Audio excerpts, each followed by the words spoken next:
Okay. सो आज जो हम सीख रहे हैं वो है ट्विन फ्लेम कनेक्शन। बहुत ज्यादा आपको जब आप प्लेटफॉर्म के ऊपर काम करते हैं तो मोस्टली आपको ये क्वेश्चंस लोग पूछते ही है कि हमारा रिश्ता कौन सा है। क्या हमारा रिश्ता सोलमेट कलेक्शन कनेक्शन है या कार्मिक कनेक्शन है, ट्विन फ्लेम कनेक्शन है, कौन सा है, फ्रेंडशिप है, फ्रेंड्स विद बेनिफिट्स है, क्या है एग्जैक्टली नहीं समझ में आता। सो इसी सिनेरियो को सॉल्व करने के लिए हम स्प्रेड करते हैं 5 कार्ड स्प्रेड। इसके अंदर हम कौन कौन सी चीजें जानने वाले हैं। फर्स्ट, कि ये जो पर्सन है, first card, okay, first card जो है, ये जो पर्सन है, who I M in this this person, ये जो पर्सन है उसके लिए मैं कौन हूं। ठीक है। अब ये पर्सन, दूसरा कार्ड, ये पर्सन मेरे लिए कौन है इस रिश्ते में, जो भी आपका रिश्ता चल रहा है, क्योंकि कंफ्यूजन ही चल रहा होता है। आर्कटाइपिकल एनर्जीज का मतलब होता है हिडन, ज्योतिषीय एनर्जी, पौराणिक एनर्जी, जो कॉस्मिक लेवल के साथ जुड़ती है, वो सारी एनर्जी जो हिडन सारी एस्पेक्ट्स को हमें रिप्रेजेंट करती है। तो कार्ड्स के अंदर जितने भी हिडन सिंबोलॉजी होगी उसको हमें ज्यादा फोकस करना है। ठीक है। छुपी हुई चीजों को हमें निकालना है। ओवरलुक ऑफ द कार्ड तो होगा ही, बट इन डिटेल में हिडन सिंबोलॉजी के अंदर ज्यादा हमें ध्यान देना है। Third, what is our share destiny moving forward. हम दोनों अपने जीवन में एक सर्टन ऑफ पॉइंट होता है जहां से स्टार्टिंग होती है। ठीक है। फिर वो फ्रेंडशिप हो, लवशिप हो, what ever the relationship is, उस पॉइंट से लेके अब तक, अब तक मतलब जब ये क्वेश्चन फ्रेमिंग आपको की गई है, क्लाइंट ने आपको क्वेश्चन पूछा है, तब तक का जो जर्नी है, वहां से आगे बढ़ने के लिए आप दोनों कौन सी डेस्टिनी शेयर कर रहे हो, मतलब आपका भाग्य क्यों जुड़ा हुआ है। भाग्य के साथ आपके कार्मिक चीजें भी आती हैं, हम नेक्स्ट एक पर्सनल कार्ड भी उसके लिए देखेंगे कि क्या है वो। तो थर्ड कार्ड समझ में आ गया कि डेस्टिनी कैसे जुड़ी हुई है, कौन कौन से एस्पेक्ट्स में जुड़ी हुई है, कौन कौन सी चीजों में जुड़ी हुई है। यहाँ पे हम सूट एनर्जी लेंगे, जो भी सूट एनर्जी होगी। ठीक है। Next, what past life energies are we bringing to this dynamic, मतलब आपके प्रीवियस लाइफ से, एक तो ये पास्ट लाइफ है, ये पास्ट नहीं है। जो जीवन अभी आप जी रहे हो उसका पास्ट नहीं है ये आपकी पास्ट लाइफ की बात कर रहा है। ठीक है। कि वहां से हमने क्या इस जीवन में लाया है दोनों ने। लास्ट के तीनों कार्ड थोड़े से कार्मिक ही कार्ड्स है, जो रीड करते समय आपको अच्छे तरीके से रीड करने हैं, उन तीनों को कॉम्बो रीड करना है। ठीक है। फिफ्थ क्या है, itself व्हाट इज आवर कार्मिक लेसन फॉर दिस इनकारनेशन। हम दोनों ने ये जो जीवन लिया है, ये जीवन एक दूसरे के जो कार्मिक्स है, डेट्स जो है, उसको नील करने के लिए लिया है। तो वो कौन से कार्मिक लेसन हैं, इस रिश्ते से मुझे क्या सीखने की जरूरत है, या मेरे पार्टनर को या इस रिश्ते को किस चीज की फुलफिलमेंट की जरूरत है। ये सारे के सारे क्वेश्चन इसके अंदर आ जाएंगे। आई होप क्वेश्चन क्लियर है सबको। जिनको भी क्वेश्चन क्लियर नहीं है, जितने भी स्टूडेंट्स हैं जो हिंदी में चाहते हैं questions, just click the photo और आप गूगल क्रोम के ऊपर ट्रांसलेशन में डाल दीजिए, you will get the results. Okay. So चलिए स्टार्ट करते हैं। अभी हम जैसे तृप्ति रीड करने वाली है पर्सन ए के लिए और पर्सन बी के लिए। अभी हम हाइपोथेटिकल ले रहे, किसी की भी डेट्स नहीं ले रहे। तो आपको पहले रीडिंग समझनी है और फिर किसी क्लाइंट के लिए ये रीड करना है, या खुद के लिए खुद के कार्मिक्स भी आप निकाल सकते हैं। ठीक है, ready Tripti? So start with the first question, who I am to this person. अब यहाँ पे हमारा क्लाइंट कौन है, ए पर्सन है, जो बी पर्सन के बारे में पूछ रहे हैं। तो ए पर्सन जो है वो बी पर्सन के लिए है कौन।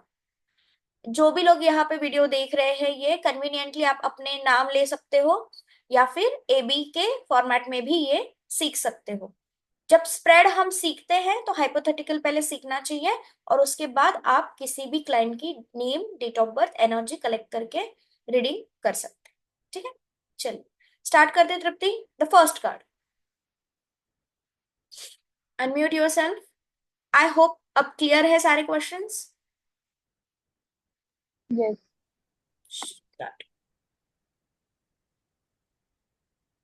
Who I am? To this this person, first person. Person के लिए मैं, हाँ मैं क्या हूँ। Then second card, what is this person to me, मतलब बी के लिए फर्स्ट ए पर्सन कैसे है। Okay. Then what is our share destiny moving forward. Then what is past life energy are we bringing to this dynamic. Then what is our karmic lesson to this incarnation. Okay. First card is who I am to this person. A person जो है B के लिए क्या है। तो first card है the hanging man. Hanging, hanging man. Okay. The तो hangman. हाँ, द हैंग मैन। मुझे कहीं ना कहीं ऐसा लगता है कि एक दूसरे के लिए, मतलब जो पर्सन है, ए पर्सन, उसके लिए जो बी पर्सन है ना, वो कहीं ना कहीं स्पिरिचुअल ज्यादा है। अ, उसके वजह से वो, मतलब कहीं ना कहीं वो पॉजिटिव वे से वो पर्सन को देखता है। ऐसे है कि उसमें कुछ ना कुछ एक डिवाइन एनर्जी है उससे कनेक्टेड, उस वजह से हो तृप्ति, कि वो बी पर्सन पर्सन सोचता को है कि मैं, लगता है कि ए पर्सन स्पिरिचुअल है। हाँ, मतलब उन, जो कहीं ना कहीं नॉलेज से रिगार्डिंग वो एक दूसरे से कनेक्टेड है, मतलब वो सोचता है कि उसमें नॉलेज ज्यादा है और उसके वजह से वो उसके साथ में कनेक्टेड है। Okay. Okay. Second, what is this person to me. तो अब ये बी के लिए ए क्या रहेगा। ठीक है। व्हाट तो दिस ये है, पर्सन टू मी। ए के लिए बी पर्सन कौन है? हाँ, ए के लिए जो बी पर्सन है वो सोचता है कि ये कहीं ना कहीं मतलब पार्टनरशिप को बताता है। वो कहीं ना कहीं उनके साथ एक अट्रैक्शन के साथ, लाइक कपल अट्रैक्शन बोल सकते हैं, उस वजह से कनेक्टेड हो सकते हैं। ऐसे फील करते हैं कि वो, उन्हें लगता है कि ये जो पर्सन मेरी लाइफ में आया है वो एक एंजल, मतलब गॉड गिफ्ट है उनके लाइफ में, और इमोशनली भी अटैच्ड है उनके साथ। तो वो कहीं ना कहीं उनको पार्टनर के व्यू से देखता है। बट उसके अलावा जो फर्स्ट पर्सन है, मतलब जो बी है, वो सोचते हैं कि वो स्पिरिचुअली उनके साथ कनेक्टेड है, कहीं ना कहीं नॉलेज की वजह से कनेक्टेड है। दोनों में बहुत सा डिफरेंस है सोचने में। एक पूरा लव लाइफ के बारे में सोचता है, एक कहीं ना कहीं नॉलेज के हिसाब से सोचता है। What is our share destiny moving forward. Okay, कहीं ना कहीं इनमें फिजिकल अट्रैक्शन हो सकता है, लवर कार्ड। डिवाइन है या कार्मिक, कहीं ना कहीं तो कुछ कार्मिक है दोनों में, जो कि उन, कहीं ना कहीं कार्मिक है। मतलब विथ ब्लेसिंग है, दोनों में अट्रैक्शन ज्यादा हो सकता है। कार मतलब फिजिकल अट्रैक्शन ज्यादा बोल सकते हैं हम लोग। Then fourth card, what past life energy are bringing to this dynamic. Four of pentacle. Okay.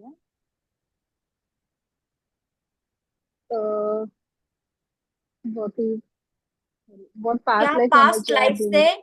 क्या पास्ट लाइफ के इनके कुछ भी ऐसी कनेक्शन है जो इस जीवन में इनको खिंचाव महसूस करा रहा है? It's four of pentacle. हाँ, कहीं ना कहीं मटेरियलिस्टिक या ऐसे कुछ चीजों के वजह से पास्ट लाइफ से कनेक्शन है उनका, जो कि अभी के लिए उन्होंने पकड़ के रखा है। मतलब वो कहीं ना कहीं तो है जो past history is connection four है। नंबर। ये राहु, मैं, six number. Six four, okay. Rahu. Four number क्या बताता है? पेंटिकल्स क्या बताते हैं? कंजूस का कार्ड है ना ये। पैसों को यस, खर्च करेंगे ये? नहीं करेंगे। तो जब नहीं ये करेंगे। पास्ट लाइफ से इस लाइफ में क्या लेके आए हैं, इस रिश्ते में क्या लेके आए हैं? उनके जो पुराने डेट्स है, जो फिनेंसेस के हम्म। रिगार्डिंग है, जो कहीं ना कहीं हम्म। बैलेंस नहीं हुए हैं, वो एज इट इज लेकर आए हैं। फोर ऑफ पेंटिकल क्या बताता है? जो है उसको लेकर आना, जितना है। तो हम्म। कितना नजर आ रहा है आपको कार्ड में? ह्यूज अमाउंट है? कोई फाइनेंशियल ह्यूज अमाउंट है? नहीं, थोड़ी सी है। लेकिन वो उनको दोनों को भी उस एनर्जी को, उस कार्मिक चीज को नील नहीं करना है। क्योंकि दोनों जानते हैं, अगर दोनों के बीच में फॉर एग्जांपल कॉन्ट्रैक्ट ले लो, फाइनेंशियल कोई कॉन्ट्रैक्ट है, गिव एंड टेक है, दोनों ने भी एक दूसरे को दे दिया तो दोनों एक दूसरे के लाइफ से कट हो जाएंगे। यस। सिंपल सी बात है। तो क्या ये देते हुए नजर आ रहे हैं एक दूसरे की एनर्जी जो है, एक्सचेंज करते हुए नजर आ रहे हैं? नहीं आ रहे। कौन सी एनर्जी? फाइनेंशियल तौर पे, wealth related. Financial. Okay. Then what is our karmic lesson for this incarnation, the queen of cups। Queen of cup, बताओ क्या है? मुझे 4 नंबर अगेन 13 नंबर। हम्म, ये मैं जरा अचानक स्टक हो गया, मतलब ये ठीक है, लास्ट नो दो प्रॉब्लम, कार्ड पूरी तरह से नो स्टक प्रॉब्लम, हुए। No problem at all. See, queen of cup बताता है क्रिएशन ऑफ इमोशंस, और कहीं ना हम्म। कहीं ये डिससेटिस्फैक्शन को भी बताता है जो कि फुलफिलमेंट नहीं हुई इस वजह से। ठीक है, क्वीन ऑफ कप अपने आप को एक प्यार की देवी मानती है, राइट? हम्म। जो हम्म। सैक्रिफाइस भी चीजें करती है, एक्सेप्ट भी सारी चीजें करती है। तो कार्मिक लेसन्स में हम्म। हमें क्या समझ में आ रहा है कि कहीं ना कहीं ये रिश्ता डिससेटिस्फाइड रहेगा। फर्स्ट कार्ड देखो, who I M for this person, the hangman. हाँ यार। तो इनको पता है, दोनों को भी पता है ये ट्विन फ्लेम कनेक्शन का खिंचाव क्यों है। क्योंकि एक तो दोनों हम्म। फिजिकली अट्रैक्टेड तो है ही, साथ में इमोशनल बॉन्ड है। एक की तरफ से हो या दूसरे की तरफ से हो, कहीं ना कहीं बॉन्ड तो दोनों का शेयर है। हम्म। बट ये अटक कहा जाता है मटेरियलिस्टिक चीजों के ऊपर। 4 ऑफ पेंटिकल देखो, हम्म। वहां पे अटक जाता है। इस वजह से दोनों मूव नहीं कर पाते। डेस्टिनी हमने देखी क्या है, लवर्स, यानी डेस्टिन्ड हो आप दोनों। बट ये लाइफ लॉन्ग चलते हुए नजर नहीं आ रहा। ठीक हम्म। है, ये सिचुएशनल है। कार्ड्स को देखो, क्योंकि एक्सेप्टेंस नहीं है। First card the hangman, last card the queen of cup. What is representing here? कहीं ना कहीं आप दोनों अपने दोनों के बीच में जितना भी वी कैन से कॉन्ट्रैक्ट है, उसको नील नहीं करने दे रहे हो। फिर वो फाइनेंशियल हो जाए, मोस्टली फाइनेंशियल, क्योंकि हमने क्या देखा, पास्ट लाइफ की एनर्जी क्या है, 4 ऑफ पेंटिकल। क्लियर है यहाँ पर हम्म। कि किस तरीके ओके। से ये जो है रिश्ता एज इट इज चलता रहेगा। क्योंकि दोनों भी एक दूसरे को गिव एंड टेक नहीं कर रहे हैं, दोनों अपने अपने साइड से बैरिगेट्स लगा रहे हैं। हालांकि जो सेकंड पर्सन है, what is this person to me, जो है बी के लिए, ए के लिए जो बी है, वो एक डिवाइन पार्टनरशिप है, एक प्यार है, जो कि क्वीन ऑफ कप को हमें बताता है। जो डिससेटिस्फैक्शन एंड में रहेगा वो अकेली रहेगी, लेकिन कुछ साथ में क्रिएट करेगी, वो सेटिस्फैक्शन भी रहेगा क्रिएशन का। एक दूसरे के जीवन में, जैसे हैंगमैन है, क्या बताता है वाइड लेवल पे, अभी मैं रीड कर रही हूँ। हैंगमैन क्या बता रहा है कि एक दूसरे को स्पिरिचुअली ग्रो करने के लिए है, स्टक हम्म। सिचुएशन से निकालने के लिए है।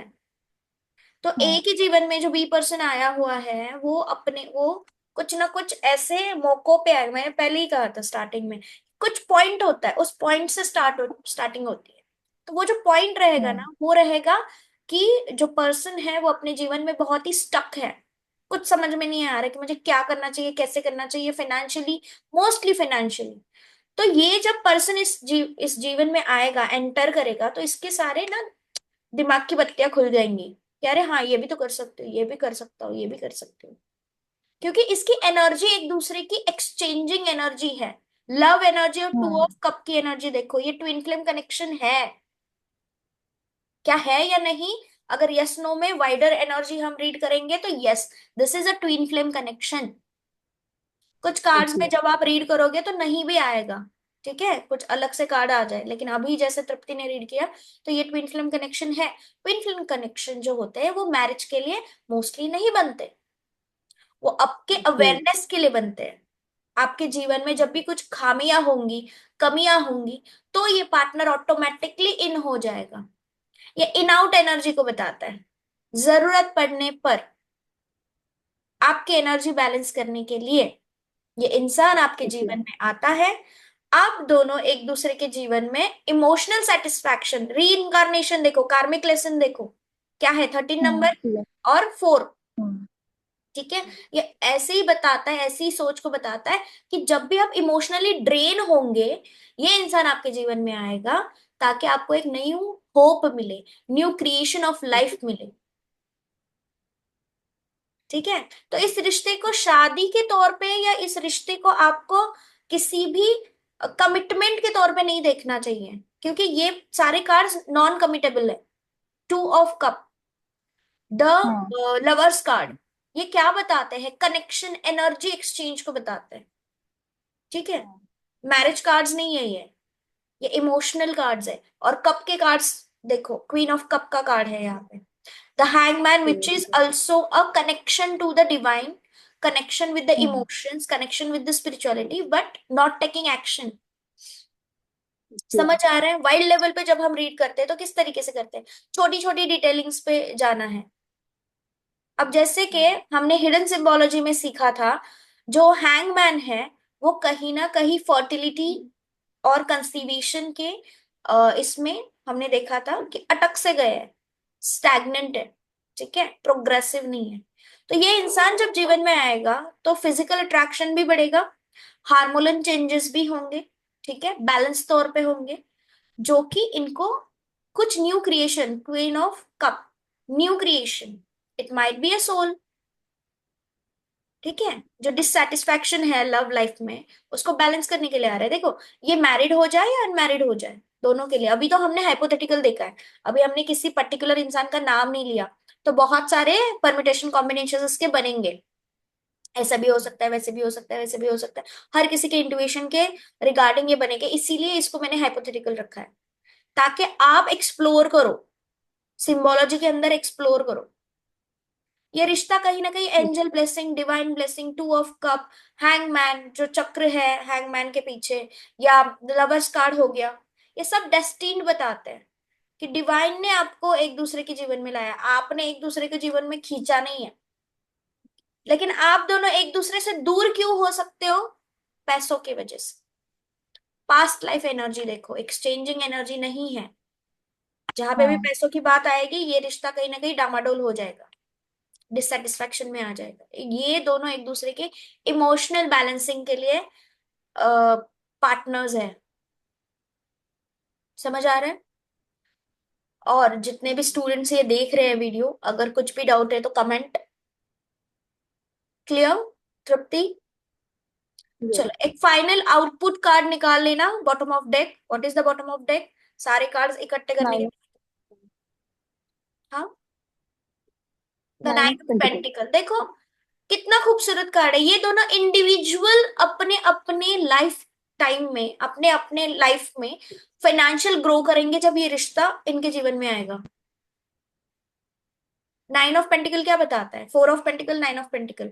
फोर ऑफ पेंटिकल दोनों के हाँ, दोनों अपना अपने पैसे के बारे में बात करेंगे, यहाँ पे मटेरियलिस्टिक चीजें हाँ, अपनी अपनी है, यहाँ पे कोई शेयरिंग नहीं है इसमें। यहाँ पे हाँ, शेयरिंग किसमें है? स्पिरिचुअलिटी, लव, इमोशन, फिजिकल, इनमें शेयरिंग है। बट जब ये हाँ, रिश्ता आपके जीवन में आएगा तो डेफिनेटली आप अपने फाइनेंसेस में ग्रो करोगे, बिकॉज इमोशनल आप सेटिस्फाइड रहोगे, तो आपका पूरा ध्यान मटेरियलिस्टिक चीजों पे जाएगा। यहाँ पे नहीं ओके, जाएगा कि मेरे जीवन में कोई नहीं है, मुझसे कोई प्यार ही नहीं करता, ये वो फलाना ढिमकाना, कुछ नहीं होगा। बस इतना होगा, yes now I have a partner who loves me, who cares me, without any commitment, so I have to move forward and think forward about the finances जो मुझे ओके, सेट करने हैं। और ये इंसान आपको पुश भी करेगा, दोनों में देखो, vice versa, A and B. A B के लिए क्या करेगा, बी ए के लिए क्या करेगा, as per the permutation combination. एक स्पिरिचुअली ग्रो कराएगा और एक फाइनेंशियल नॉलेज देगा, fine, where to human, invest, how to invest, एक नॉलेज देगा। ओके। और इमोशनल बॉन्ड तो दोनों इक्वली शेयर करेंगे ही करेंगे। बस एक पर्सन इसके अंदर जो हमें नजर आ रहा है, जो कि होगा बी, कम इमोशनल रहेगा, हैंगमैन। वो कभी कभी बहुत प्यार करेगा, कभी कभी बिल्कुल भी इग्नोर कर देगा, क्योंकि उसको पता नहीं है, इट्स कंफ्यूजन एनर्जी। ए के बारे में वो ऐसी सोच हाँ, रखता है ना, ए के लिए समझ नहीं आता उसकी एनर्जीज क्या है, ए भी वैसे ही ट्रीट ओके, करेगा। लेकिन जो what is the person to me, मतलब ए पर्सन के लिए ये कंफर्म है कि ये मुझे डिवाइन ने भेजा हुआ पर्सन है, और ये मेरे जीवन में पार्टनरशिप दे रहा है, इक्वल कर रहा है, मेरे इमोशंस को बैलेंस कर रहा है, म्यूचुअल डिसीजंस ले रहा है, जो टू ऑफ कप बताता है। ठीक है? क्लियर है किस तरीके से हमने ट्विन फ्लेम को रीड किया? और मैं सारे स्टूडेंट्स को ये बताना चाहूंगी, जब आप स्टार्टिंग कर रहे हो ना, अगर आपको कुछ नहीं समझ में आया आता है, ठीक है, इन केस ऑफ कि मेरे पास मैं मेरे पार्टनर के लिए करूँ, what ever you have a partner, या हस्बैंड या वाइफ, जिनके लिए भी मैं करूँ, समझ में नहीं आता जब हम खुद के लिए रीड करते हैं, या हमारे जान पहचान वाले लोगों के लिए रीड करते हैं। सीखने के टाइम पे ट्विन फ्लेम कनेक्शन का सबसे बेस्ट जो केस है वो है राधा कृष्ण जी। तो सीखने के लिए आप उनका नाम लेकर एनर्जी कार्ड्स निकाल सकते हैं। तो आपको पूरी तो राधा कृष्ण जी की स्टोरी पता ही है, तो कार्ड रीडिंग में आपको आसानी रहेगी। ओके, सो आई होप ये क्लियर है।